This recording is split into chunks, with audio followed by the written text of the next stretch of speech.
गेले 2 दिवस महाराष्ट्रामध्ये शांतता नांदते. याचं कारण मशाल प्रमुख हे सकाळच्या भोंग्याला आणि छोट्या बाजाला घेऊन दिल्लीला मुजरे करायला गेलेले आहेत. नॉटी राऊत सतरंजा उचलण्यामध्ये व्यस्त असल्यामुळे त्यांना मीडियाशी बोलायला वेळ मिळत नाहीये.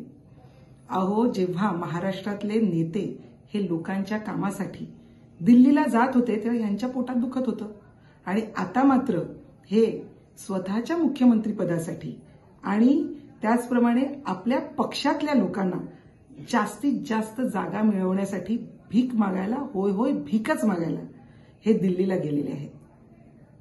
उद्या खरं तर नागपंचमी आहे. असं म्हणतात की नागाला दुधाचा नैवेद्य देतात आणि सर्वात मोठा नाग हा कोण आहे उबाठामध्ये हे आपल्याला माहिती आहे. त्याच्यामुळे संजय राऊतजी, शिवसेना महिला आघाडीतर्फे तुम्हाला नक्कीच दुधाचा नैवेद्य उद्या दिला जाईल. धन्यवाद.